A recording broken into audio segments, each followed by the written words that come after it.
दोस्तों नमस्कार, मैं हूं शीतला तिवारी। दोस्तों नरेंद्र मोदी एक बार फिर सरकार बनाने के लिए दावा पेश कर रहे हैं। जैसा कि अभी आपने देखा कि राष्ट्रपति के पास जाकर के द्रौपदी मुर्मू को उन्होंने अपना इस्तीफा जो है सौंप दे दिया, मतलब अपना इस्तीफा और मंत्रिमंडल का पूरा इस्तीफा उन्होंने सौंप दिया। अब जो है नई सरकार यानी तीसरी बार वो प्रधानमंत्री बनने जा रहे हैं। लेकिन उस हौसले से इस बार तीसरी बार प्रधानमंत्री वो नहीं बन पाएंगे जो जो इनका हौसला जैसा 400 के पार इनका हौसला था कि 400 के पार हम पहुंच करके और हम जो है सबसे बड़ा जो है एक दावा था कि 400 के पार जाएंगे। तो तमाम आपने सुना भी था कि संविधान बदल देंगे और तमाम क्या क्या कर देंगे, बहुत कुछ था कि हम ये करेंगे वो करेंगे। तमाम योजनाएं इनके नरेंद्र मोदी को जो है भगवान मानने वाले, जैसा कि आपने देखा था कई इनके मंत्री हैं रवि किशन जैसे लोग की सूर्य की गर्मी कम कर देते हैं, इनको जो भगवान मानते हैं वो ऐसा कह रहे थे कि संविधान बदल जाएगा और भारत जो है बहुत कुछ बदल जाएगा और देश का ये अंतिम चुनाव होगा 2024 के बाद, क्योंकि उसके लिए 400 के पार सीट चाहिए। लेकिन मैं आपको बता दूं, मैंने आपको कई वीडियो में यह चीज़ बताया था कि 400 के पार अगर इनको सीट चाहिए तो एक एक सीट इनको जो है देखना पड़ेगा। लेकिन आपने देखा कि इन्होंने उत्तर प्रदेश में ही जो 80 सीट उत्तर प्रदेश में था, तो उत्तर प्रदेश के 80 सीटों में 37 सीट समाजवादी पार्टी और 6 सीट यानी जो है कांग्रेस, यानी 7 6 13, यानी जो है कुल मिलाकर के 43 सीट ये हार गए। तो कहने का तात्पर्य जहां उत्तर प्रदेश की 80 सीट में 70 सीट का दावा इनका होता था और हर बार ये जो है 60 के ऊपर 65 70 सीट पाते भी थे, 80 सीटों में केवल 10 से 15 सीट हारते थे समाजवादी पार्टी के लिए। तो कुल मिलाकर के 80 सीटों में जब इनकी आधी हो गई और कई जगह से ये हार खाए, जैसे मणिपुर हो गया, उधर आपके महाराष्ट्र हो गया, कई राज्य हैं जहां से ये हार खाए। लेकिन कई राज्य भारतीय जनता पार्टी के लिए, एनडीए के लिए सही हैं, जैसे मध्य प्रदेश हुआ, छत्तीसगढ़ हुआ, उड़ीसा हुआ, यहाँ इन्होंने जो है बढ़त की है और ज़्यादा से ज़्यादा सीटें यहाँ से इनको जो है मिली हैं।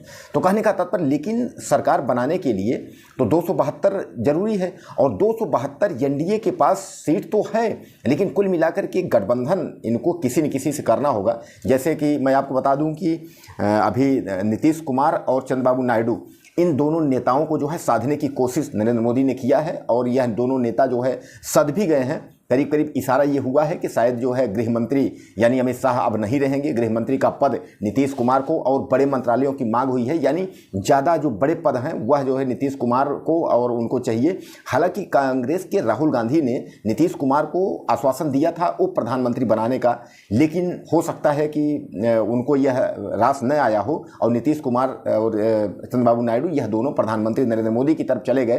तो प्रधानमंत्री नरेंद्र मोदी ने इशारा किया है कि हमारी सरकार जल्द बनेगी, यानी तीसरी बार हम शपथ लेने वाले हैं और प्रधानमंत्री बनेंगे। दोस्तों ये एक बात को आप मान करके रखिएगा कि चूंकि अब ये सरकार इनकी जो है, आपने याद होगा आपको, इन्होंने एक लाया था अग्निवीर। अग्निवीर जो है यह सेना में, इन्होंने जो है सेना में 2 सेना बना दिया था, यानी 2 सैनिक बना दिए थे।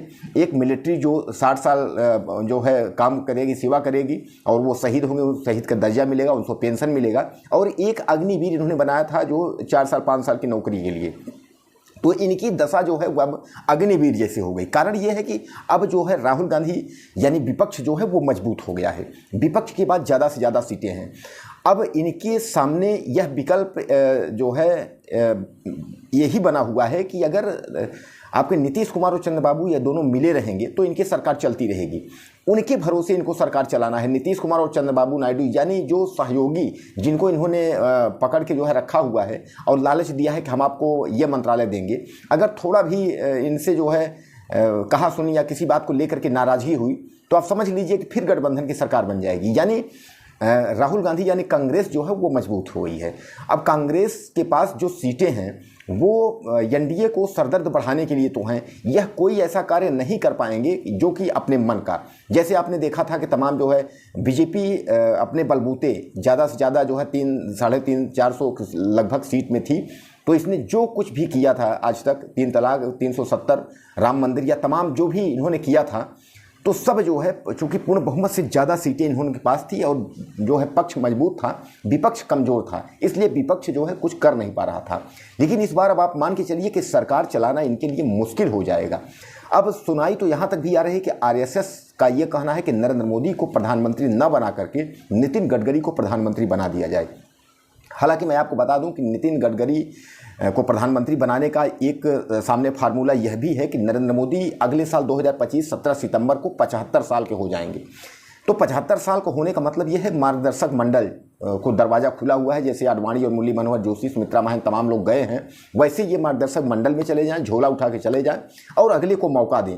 अब अगले के मौका में कुल मिलाकर के योगी आदित्यनाथ, अमित शाह, गडकरी ये जैसे नाम आते हैं। लेकिन आप जानते हैं कि यूपी में योगी को हटाने का भी क्रम आपने सुना ही था कि अंदर की रणनीति यही थी कि अगर सरकार इस बार आती तो योगी आदित्यनाथ को हटा करके और अमित शाह को जो है मुख्यमंत्री बनाने का, यह भी इनकी अंदर की रणनीति थी। लेकिन यूपी हार गए। अब कुल मिलाकर के यह भी रणनीति इनकी जो है ख़त्म हो गई। लेकिन अब भारतीय जनता पार्टी अपनी लाज बचाने की वजह से सरकार बना रही है। कारण यह है कि इनके जो दावे हैं, दावे तो ये कर रहे हैं, लेकिन सरकार बनाने की स्थिति में ये है नहीं। अब नीतीश कुमार तो आप जानते हैं कि वो 9 बार पलट चुके हैं और 9 बार पलटू चाचा, इस बार 10वीं बार अगर वो कहीं पलट गए तो 10वीं बार अगर पलट गए तो आप समझ लीजिए कि इंडिया यानी राहुल गांधी की सरकार फिर बन जाएगी, यानी कांग्रेस गठबंधन जो है वह सत्ता में आ जाएगी। अब अगर जब तक नीतीश कुमार जो है इनके साथ हैं, चंद्रबाबू नायडू इनके साथ हैं, तब तक इनकी सरकार है। अब सबसे बड़ा सवाल यहाँ ये है कि चंद्रबाबू नायडू जहाँ मुस्लिम आरक्षण को लेकर के समर्थन करने वाले हैं, वहीं नरेंद्र मोदी मुस्लिम का नाम लेकर के घबराते हैं। मुस्लिम आरक्षण का नाम सुनते ही उनकी रूह कांप जाती है। तो क्या आपको लगता है कि चंद्रबाबू नायडू और वो नीतीश कुमार की जो कि बिना पेंदी के लोटा जिसको कहते हैं, वो मतलब जिसका कोई एक वही नहीं, बरचस्प ही नहीं कि कब किस कदर जो है पलट जाएगा, तो ऐसे दोनों व्यक्तियों को लेकर के क्या नरेंद्र मोदी अपनी सरकार चला पाएंगे? मैं मानता हूं कि नरेंद्र मोदी जो है इनको गृह मंत्रालय या प्रधानमंत्री इस तरीके का पद दे देंगे।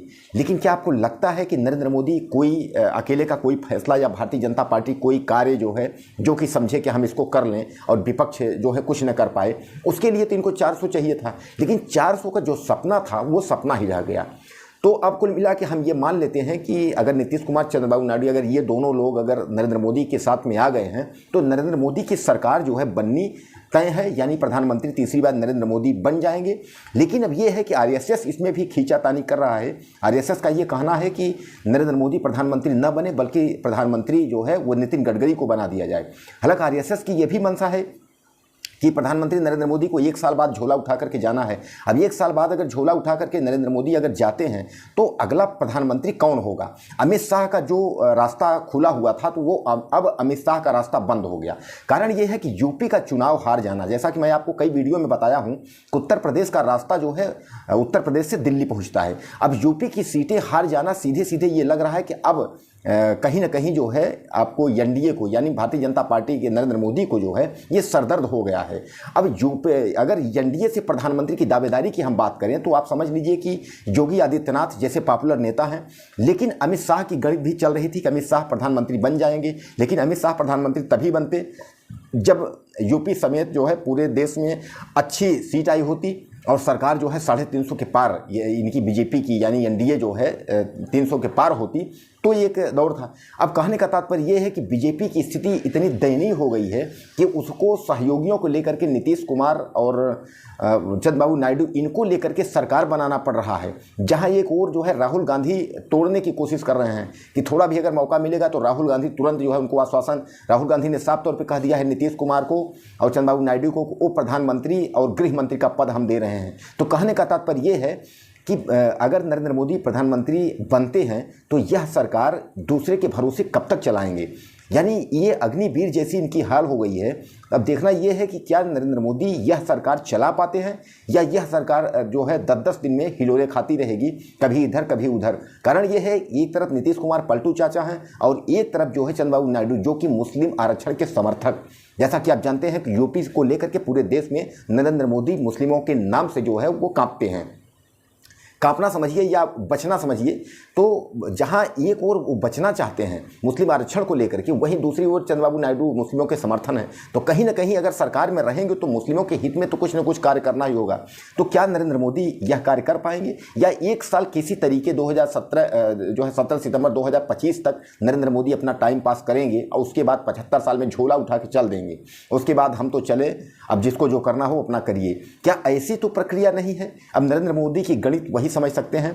बाकी बीजेपी की स्थिति आप देख ही रहे हैं और इंडिया गठबंधन भी बराबर जो है प्यास लगा रहा है, वह भी प्रयास में है ये सरकार हम बनाएंगे। अब देखना यह है आपके सामने है कि सरकार बनती किसकी है। दोस्तों वीडियो को ज़्यादा से ज़्यादा शेयर करिएगा, चैनल को सब्सक्राइब करिएगा और कमेंट बॉक्स में लिखना मत भूलिएगा कि आप किसकी सरकार चाहते हैं। नमस्कार।